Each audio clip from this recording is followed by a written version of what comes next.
Relocation or moving abroad is one of the things that do come with a lot of pressure, a lot of what can I call it?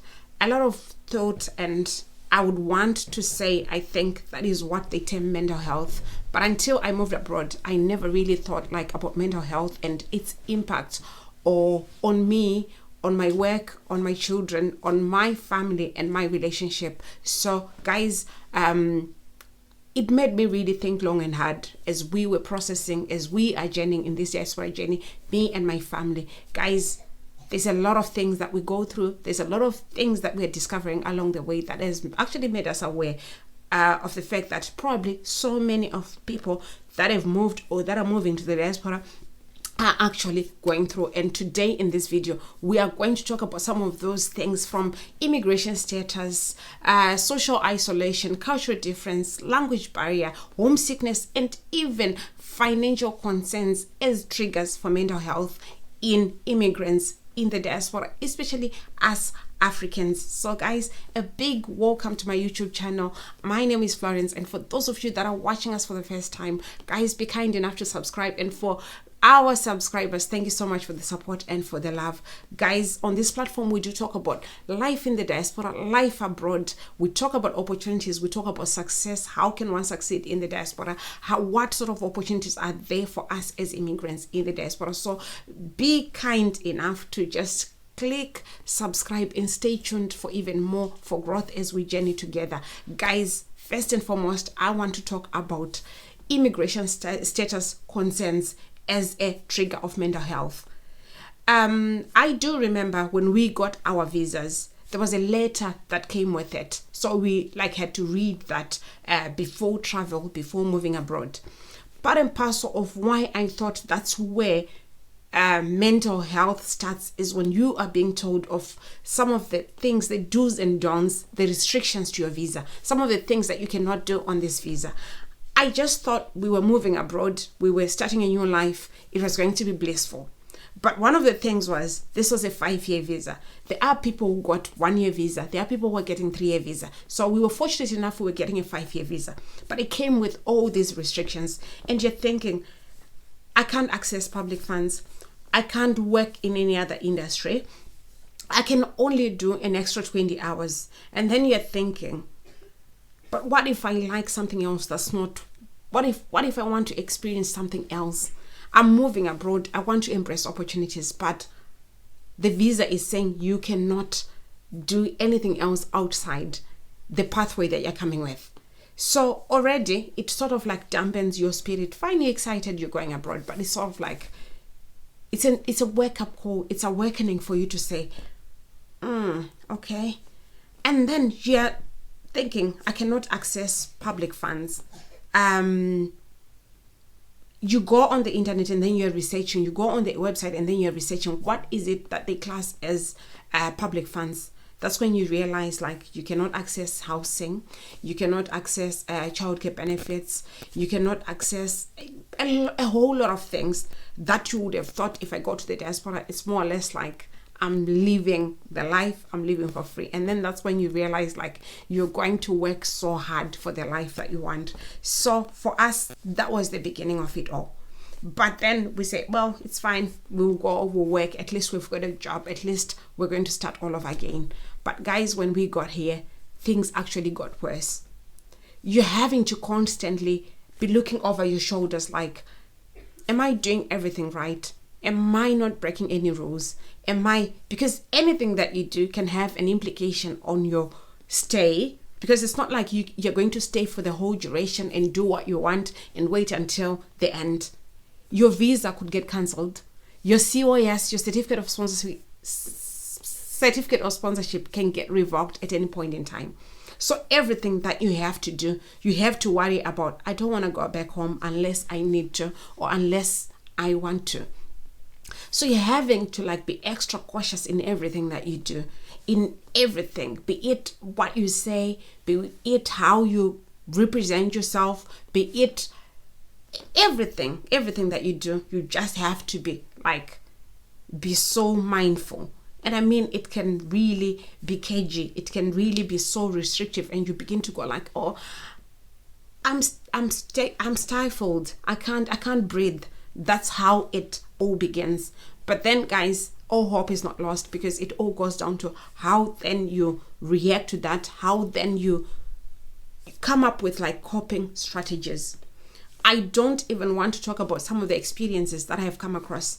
There are people who are coming at this time when there's been all these changes. I do remember beginning of this year, the UK government actually announced that they were going to put restrictions to the care visa, which is the pathway that most people were coming. From the time I came until now, most people are capitalizing on that visa, are moving abroad through that pathway. But one of the restrictions that they were putting was the fact that people coming on a care visa were no longer allowed to bring dependents. I mean, these are some of the immigration status issues that we're going to talk about. Like, the sentiment that I got from most people was this was going to separate families. Of course it was. Of course it is. Of course, I do have friends and family who actually had gotten their certificate of sponsorship, had got offer letters around about that time, and they had to make that decision to say, do I come or do I not? Some of them made the decision to say, I'll still go abroad, regardless of me not having then to get my dependents, but I'll still move abroad. And guys, that's not an easy decision to make. Decisions to do with families, decisions to do with children, decisions to do with marriages and relationships are never easy. And immigration is one of the things that borders around families, relationships, and things like that. But then, like I always say, I always want to stay hopeful. I always love to explore means and ways in which how we can cope, because I mean, we are looking for opportunities. We are looking for a better life for future generations, for our children, and also for ourselves. Because I mean, people are moving abroad for different reasons. So at the end of the day, you know why you're moving abroad. You know why you want to relocate. And sometimes you have to make those sacrifices, those hard, tough decisions where you do feel like I'm between a hard place and a hard rock, but I have to do what I need to do without any regrets or any, self-judgment at the end of the day. Part and parcel around immigration status, what people worry about the most, and I also do worry about that the most, is the fact that you need to work a certain number of hours if you're in these countries. You need to reach a certain threshold, salary threshold, for you to be deemed, productive, for you to be deemed like somebody who is eligible maybe for long-term citizenship status or indefinite leave to remain. But then I do have friends and family. I used to work in domiciliary care. I do have friends and family who work in domiciliary care where people do struggle to say, I can't have enough hours. My shifts are quite long, but then I'm not meeting maybe the 8-hour shift threshold. What is it that you can imagine what goes on in their mind at the end of the day? And like I always say, all hope is not lost, because we always come up with solutions. I mean, I used to work in domiciliary care, and because of some of those issues, I just thought, well, I'm going to switch and go to the NHS. So a lot of people are doing that. A lot of people, I would encourage people to do that. But guys, stay tuned, because I think it's about time. Subscribe to this channel rather, because we are going to give solutions to some of these triggers probably in our next video, because we don't want to keep this very long, but we just want to bring awareness around some of the issues that are actually causing mental health. And sometimes, because we are told as Black people, as Africans, we're told black doesn't crack, and sometimes we don't pay attention to these things, and at the end of the day, we leave it until it's too late to realize, like, I've got mental health issues. So guys, subscribe, and then we'll talk about solutions to all these problems in our next video. So guys, I've just touched on a few things around immigration status, things that people do worry about. Obviously, at this point in time, it's nearly 3 years that I've been in the country, and it's a countdown towards me applying for indefinite leave to remain. That now doesn't come so easy. That now is not a cheap thing. It's quite expensive. We're a family of 4, and it's going to cost us probably over £10,000 to apply for all of us. And when you're applying, it's hinged on somebody making a decision around that. But then it's either we'll get it or we don't get it. But guys, it's constantly on our minds. We are constantly having to weigh to say, we have to start saving now, Where are we going to find the funds for that? What if we don't get the status? What if it's a whole lot of things, and it does trigger mental health? So guys, let's be conscious about our mental health and protect our mental health. The second thing that I want to talk about are financial concerns. I've been talking about preparing for these applications and all the implication costs that goes into it. Guys, it's not easy. When we moved abroad, my husband and I came first around about the same time. I do remember my husband used to send me like £10 a week to spend because I would get paid at the end of the month, but he was working that job that gives him weekly wages. So he would send me £10 and it was enough. But guys, 2 years, 3 years down the line, I've noticed that like we're having to even spend more than we used to back then. Cost of living has just like gone through the roof. How are people coping with that? Most people do not talk about it, but it's something that we need to pay attention to. I've been speaking to family and friends, and yeah, nearly everyone is sharing the same sentiments to say like prices have gone up, things have become so costly. We haven't even started like addressing things like bills, rentals, tax council, road tax, gas and electric. I mean, it's winter in the UK at the minute. I've been speaking to friends and family where nearly everyone that you talk to, they have to like turn off their heating, time when they have to do their laundry, time when they need to like put their heating on and put it off, and things like that. So what it means is nearly, depending again on your location. Yes, I do live up north, but it doesn't mean like it's cheap living up here. So you're constantly having to like balance your finances. You're constantly having to think like, am I not just working just to survive? Am I not just living around hand to mouth? Am I not just going to work so I can just meet my bills obligation? Obviously, a lot of people are having had to go like to banks for loans, overdrafts, having to have to use their credit cards, and they can't even pay for that. So one of the things that we constantly have to talk about and be aware of is our spending habits. How are we managing that? Because at the end of the day, before you know it, you're failing to pay for your credit card. You're having to write to your council to say, I can't pay my council tax in time. You're having to ring your bank or email your bank to apply for an overdraft. These things are happening. These things are going on around. I've had friends and family call to say, I can't manage. Can you lend me this and that? So it's happening. If I'm going through it, it means other people are also going through it.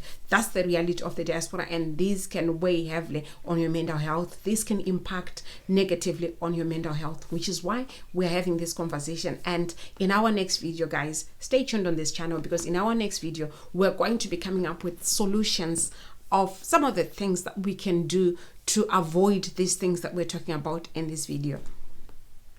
Guys, besides the fact that like we've got bills and expenses in this country, we are having to think of the overall goal why we moved to the UK.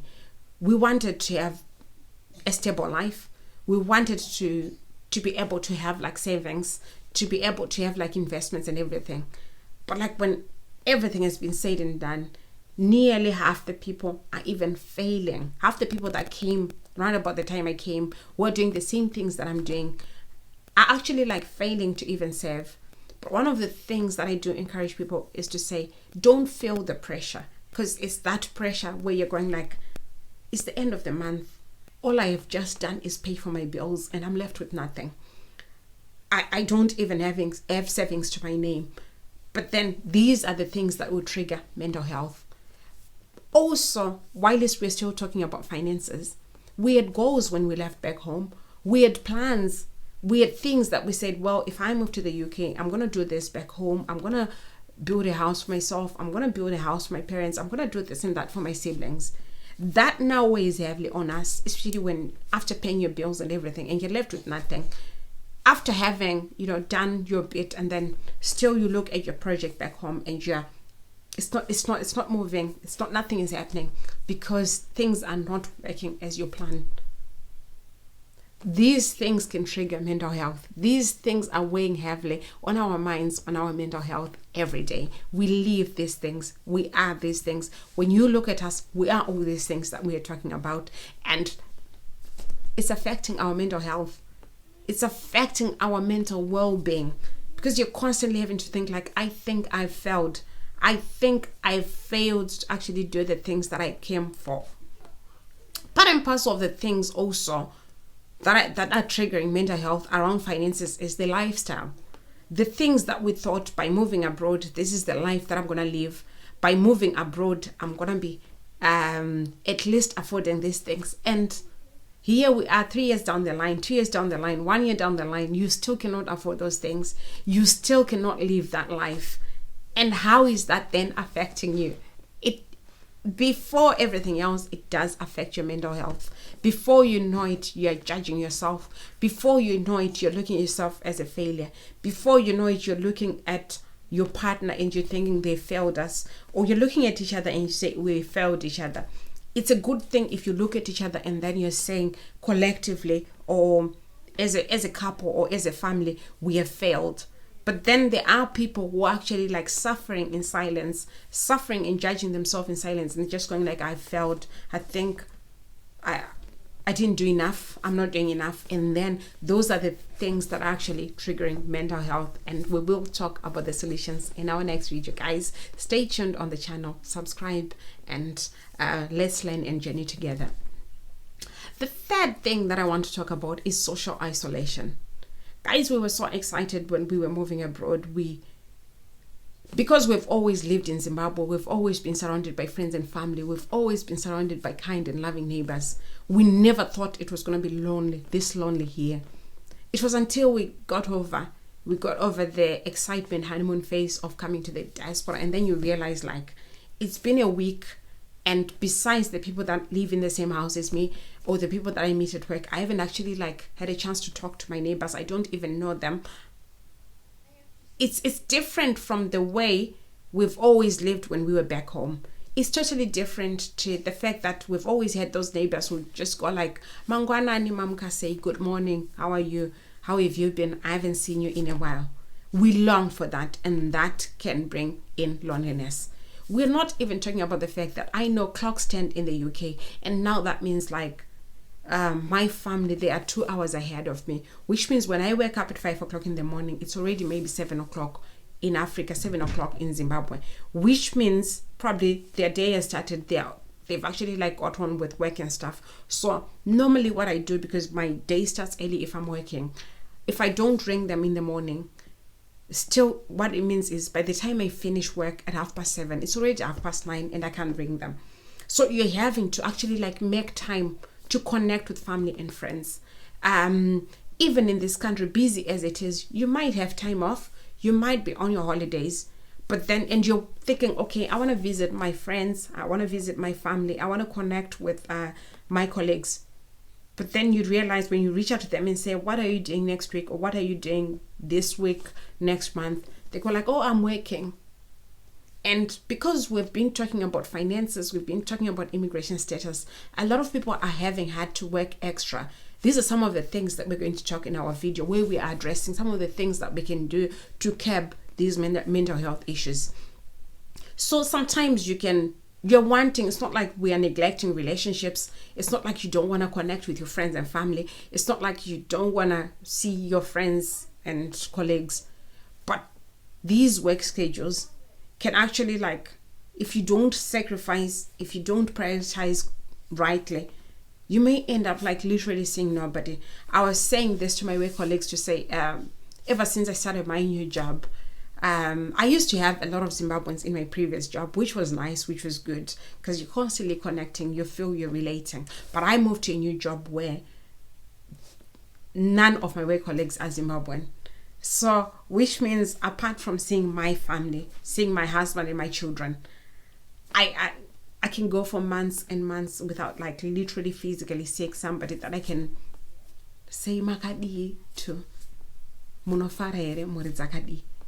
Just checking, just checking in a way that you can relate to. So it does bring in a certain way of social isolation to it.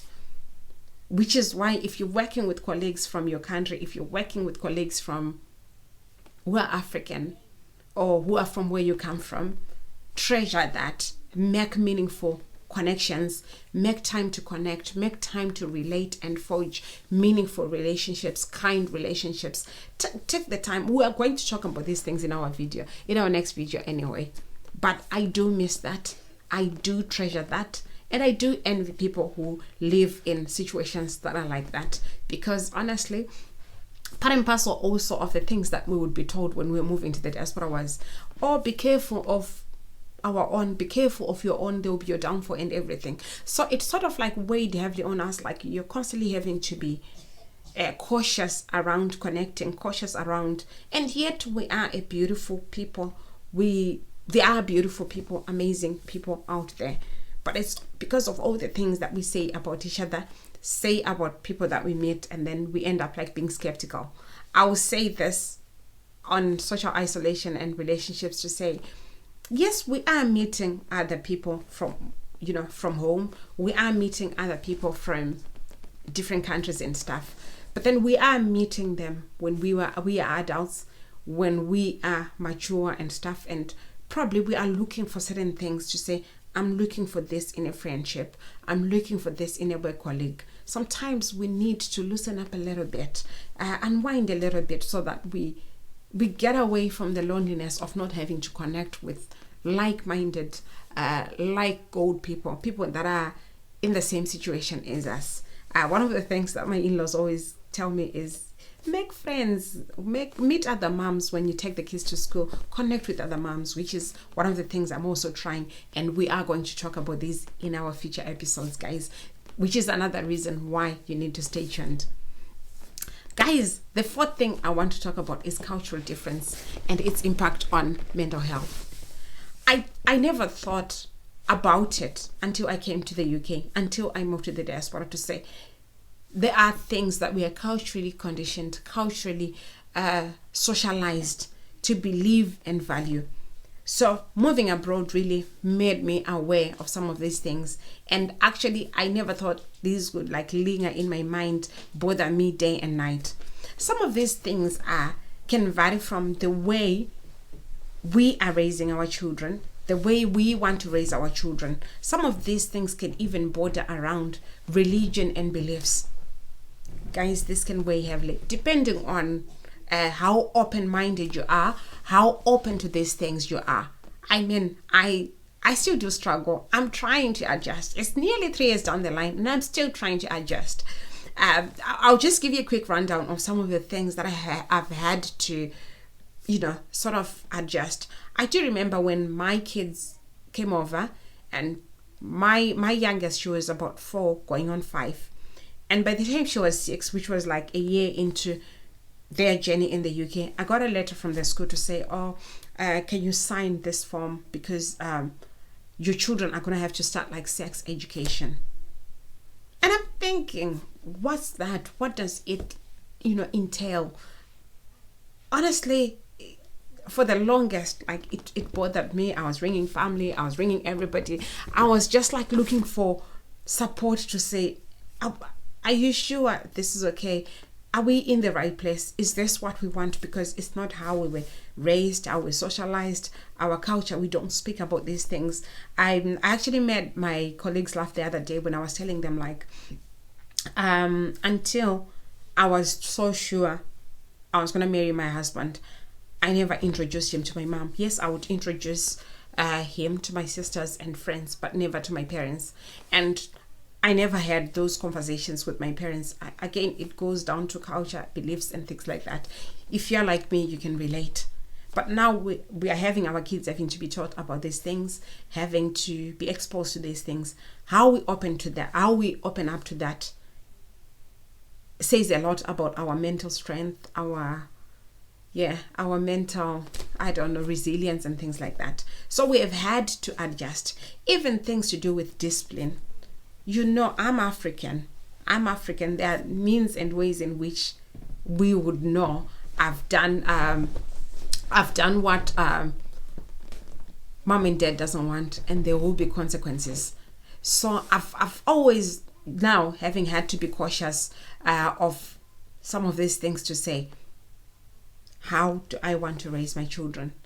How am I going to fit the things that I want, the things that I do feel are important versus the things that are socially acceptable, socially correct in this environment that I'm living. Of course, I want them to explore different cultures. I want them to be open to different ideas and things. But at the same time, I want them to value certain things that I do value, certain things that relate with our culture and beliefs. Guys, I'll talk just briefly on religious beliefs and our mental health. One of the things that I would constantly hear people talk about was the fact that, oh, you can't talk about your religion or beliefs at work. Guys, I don't know where you work, but I've worked in environments, in workplaces where actually people are curious about what is it that you believe in. People embrace you with your beliefs. And I've actually had to learn from other cultures like the Muslim, about the Indians and the Hindus and other cultures, how they are so open, how they embrace their culture.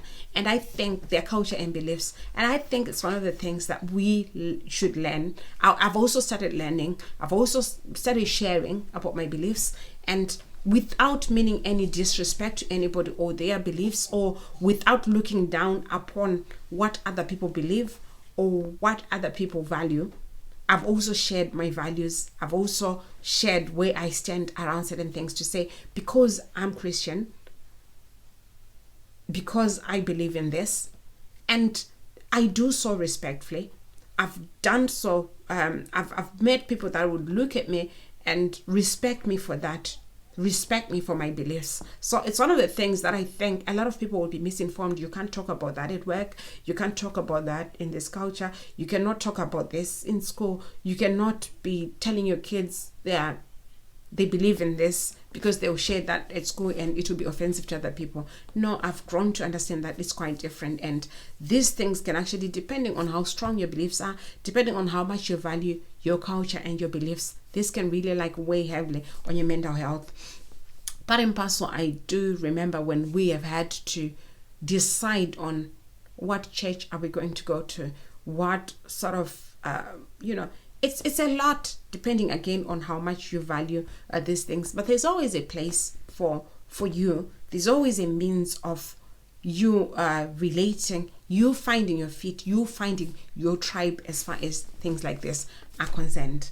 Guys, we cannot talk about mental health and not talk about the routine, the roles and the duties and the routines that we have had to face in this country. Guys, I've always worked. When I was in Africa, I worked for nearly over 10 years I was working, right? So part and parcel of the things that I realized when I came to the UK was the fact that I had to work different shifts altogether to my husband, because we have children, and we have had to make sure that whatever shifts that we worked fitted in with childcare, fitted in with having to look after children, because our children are quite young. One would be fortunate if their children are older. One would be fortunate if they live somewhere where they've got family and friend support. We didn't have that. Where we live, we don't have that. So one of the things that from day one, when we were leaving Africa, we were like, okay, our kids are going to join us. How are we going to make this work? So we decided, okay, he was going to find work that where he had to work night shifts and I had to work day shifts. Now that's quite disruptive. We didn't realize that when we were back home, it sort of fitted in. Oh, you work nights and I work days. But we didn't realize how much work this was gonna bring in. We didn't realize how much work and effort we had to put in.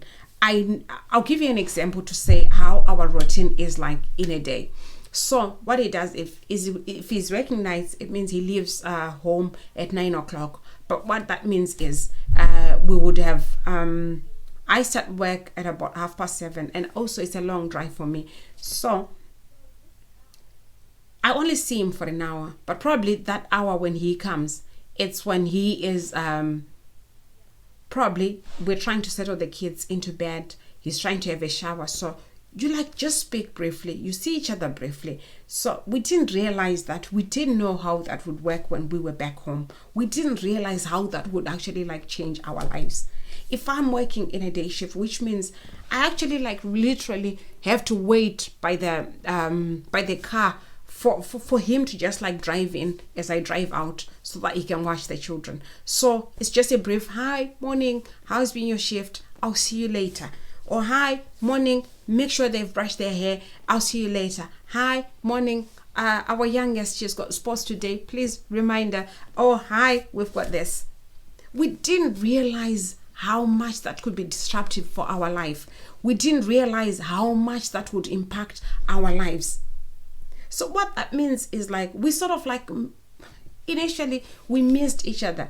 Initially we thought like, it's not working, we're not seeing each other enough, until we had to like adjust and realize like this was how life was going to be. We have to make it work. We have to be organized enough to make sure that our routine is like a well-oiled machine. We have to prioritize for family time. We have to prioritize for when we need to do stuff together, when we need to show up together, when it was a bit difficult. And I mean, with us both working, initially when you're joining in a new organization, in a new country especially, sometimes you can even sacrifice the things that you want. You can sacrifice certain things that are important to your family because you're thinking, I can't ask for time off. I asked last time, I can't. So one or two things will suffer. Your relationship will suffer. You attending and maybe, I don't know, fitting in your children's life, you supporting your children may suffer. And these can actually result in mental health issues for you as adults and for them as children. But half the time we don't realize it. Half the time we're just like, I have to work because if I don't work, they're going to cancel my visa.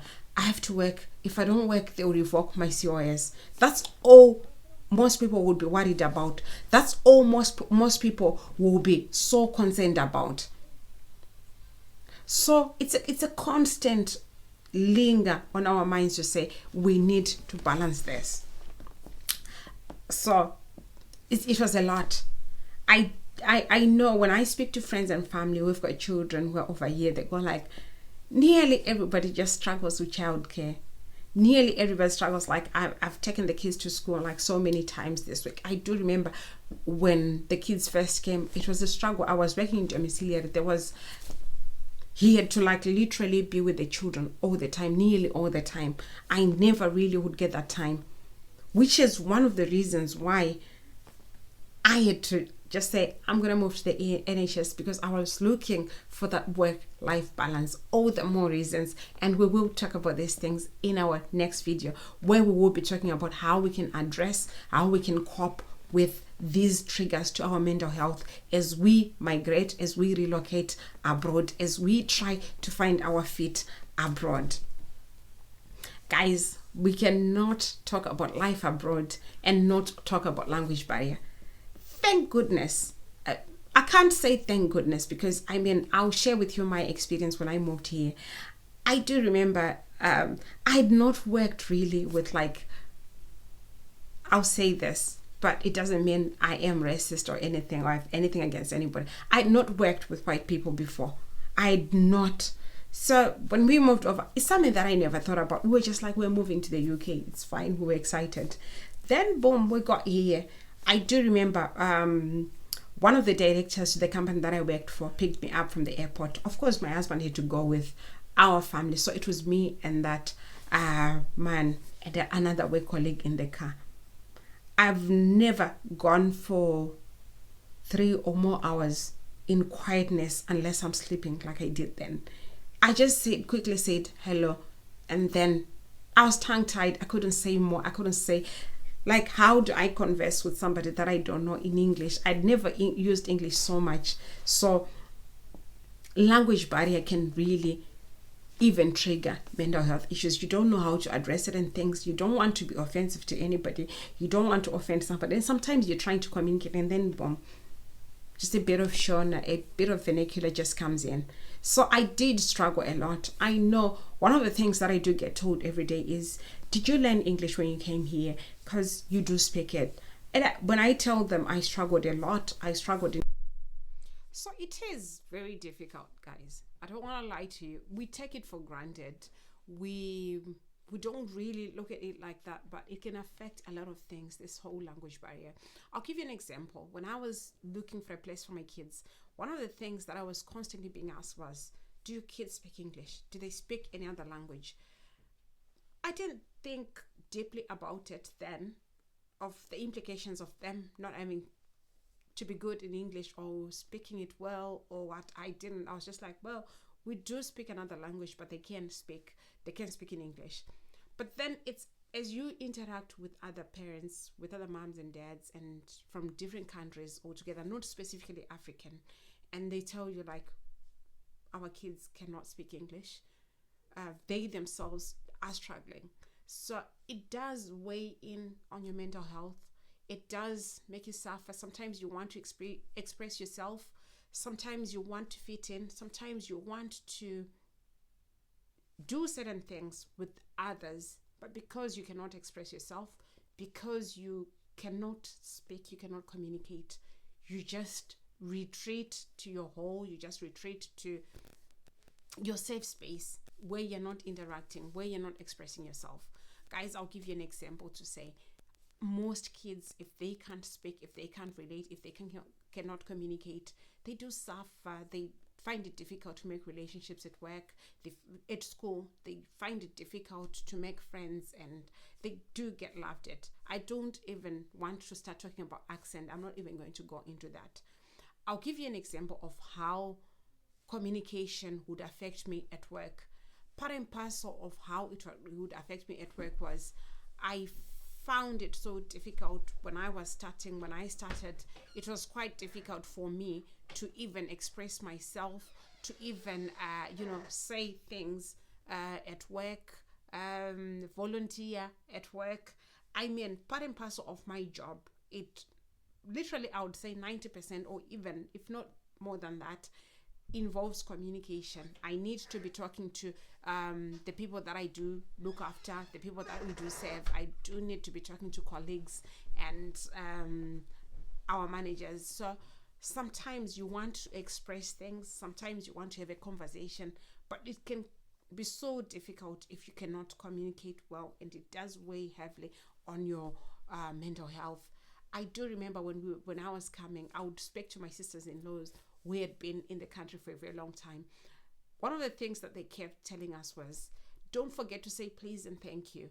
I mean, and I've had to explain this to my colleagues to say, guys, if I don't say please, sometimes I'm trying. It's not like I mean to be rude, or I mean to be like just blunt, or I don't know. But it's because in our language, the way we say things is already polite enough. It's packaged politely enough that we don't even have to add the extra please in it. But then we're here and we have to say it. Sometimes you just go like, oh, I didn't say please, or I didn't say thank you afterwards. It's the way we were brought up, and you can even spend the whole day just thinking about, oh, I didn't say please. I hope she didn't take it that way. I hope he didn't take that way. I hope I'm not coming across as somebody who's rude. And this can affect other people. They can affect other people's mental health. I struggled a lot. I found myself having to explain a lot. And thank goodness, I've got very understanding colleagues. Thank goodness I was open enough to say, I do struggle with these things. In our culture, it would mean a whole lot of other things. We would express our kind. So it's very important for us to acknowledge that language barrier can really affect our relocation, settling in and everything can affect our mental health in a big way. So that way we are kind to those that struggle. That way we can be kind enough to hold somebody's hand and say, you will be all right. I do remember at some point I was answering a question on one of the social platforms that I'm on, one of the groups, where somebody was saying, what is it that we can do so that we can understand it can, the accent, do we need to speak a certain way, or for us to be understood? And you know what, there's some wise woman who actually answered and said, give it time. With time, the more you speak it, the more people speak to you, you will begin to understand and fit in. So you don't have to give yourself pressure to say, I need to be watching films on telly, I need to be watching the news for me to be able to adjust. No, language just like any other language, for as long as you can do the basics, of which we can do the basics, because I mean it's part of the requirements that we do to say write English proficiency for us to be able to come abroad. So it means you can read and write, you can understand basic communication, just on your flows, on what you can do and what you cannot do, and seek help, seek understanding where you need extra.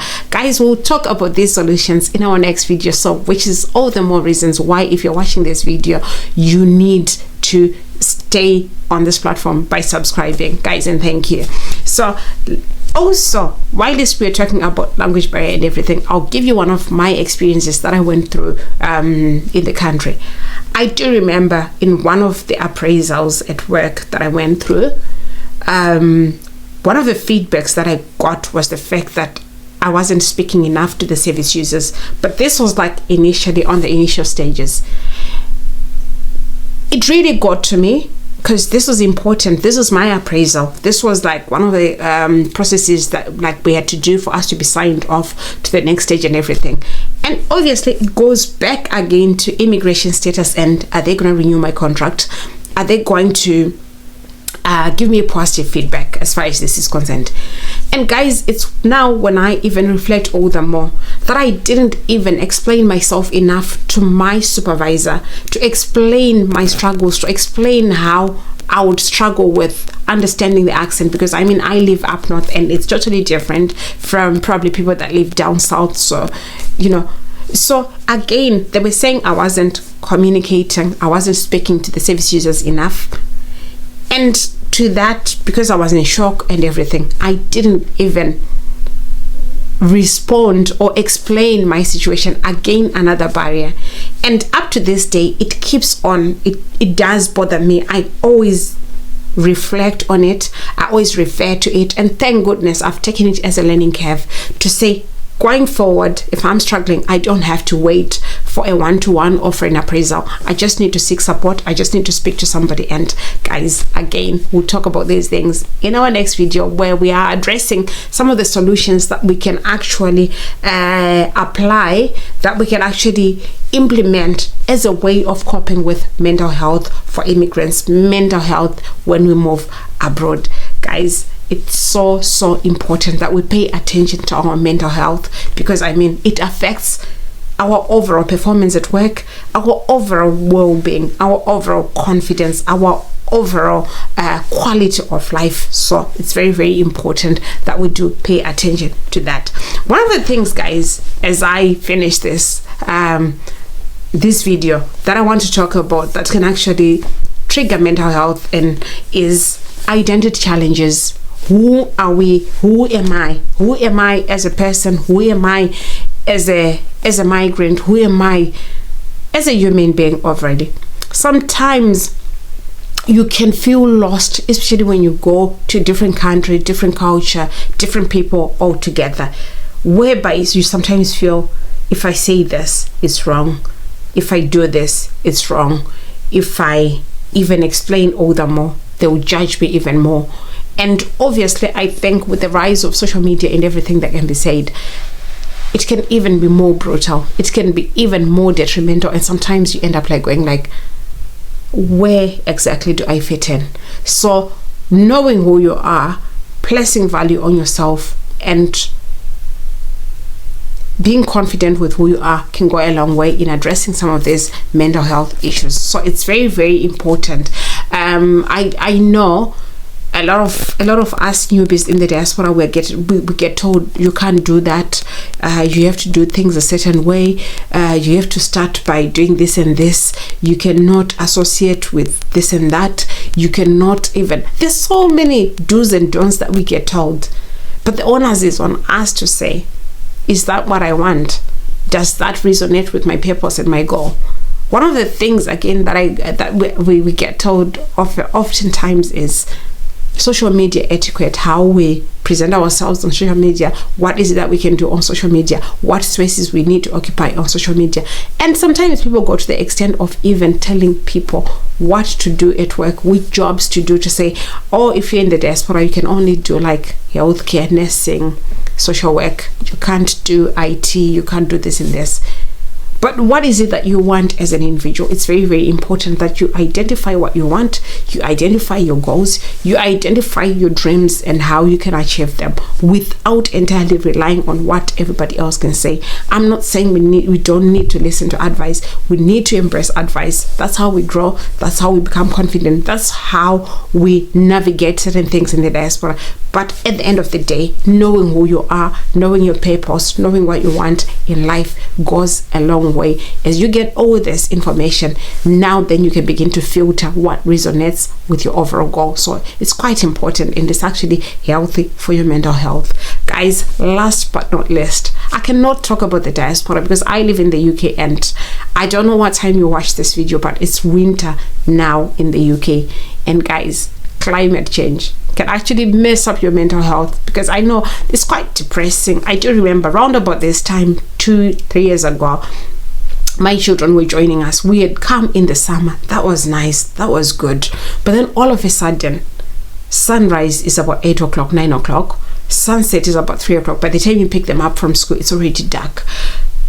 Now that was depressing. You feel like you're living a shorter day. You can't do so much. You can't go shopping, you can't do this and that. I do remember I was having this conversation with my colleagues to say, I'm always checking the weather forecast, like how are the temperatures outside? Is it raining? Is it snowing? If it's snowing the next few days, which means like I cancel all plans, and as though the whole world's gonna stop for that. But people around here have always lived like that.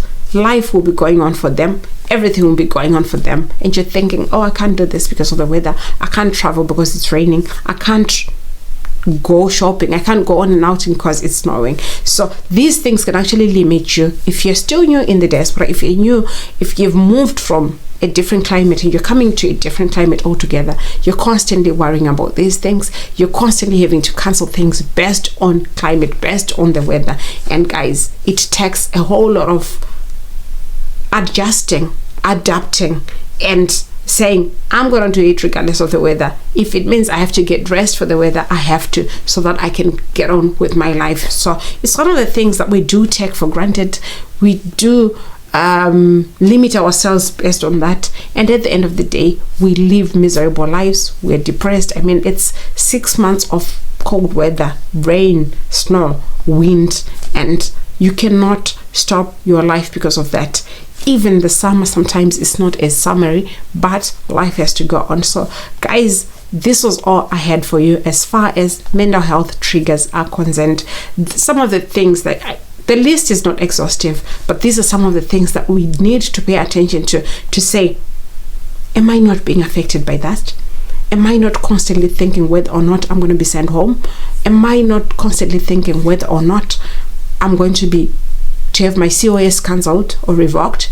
Am I not constantly having a partner that's constantly reminding me, if I don't do this and that, they're going to take me off their COS? Am I not constantly having to limit myself based on my cultural experiences? Am I not constantly thinking I'm a failure based on my beliefs, based on what I value faith-wise? Am I not constantly worrying if I've said the wrong thing, if I've not sounded polite enough because of the way I speak, because of my accent, because of maybe my broken English?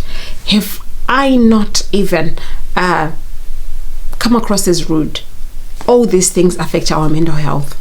Some of these triggers, as I wrap up, is to say, am I not slowly sinking into depression because I've got nobody, I've got no friends, I've got no family around? Am I not slowly feeling lost because of that? Am I not slowly having low mood based on that? All these things can trigger mental health. We cannot talk about mental health in the diaspora and not talk about finances. Am I not constantly feeling like a failure because I've got no savings?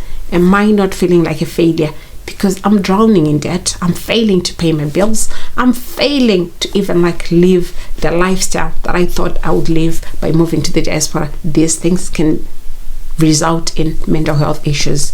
As I wrap up, guys, because I know I do love to talk to you, but all these things that we've spoken about can trigger mental health.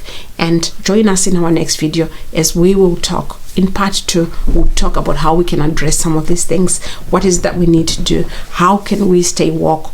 And also in that video, we'll talk about some of the organizations that can support us with our mental health. Guys, it's been lovely catching up with you. I'll see you soon. And don't forget to subscribe if you haven't. Bye. Thank you.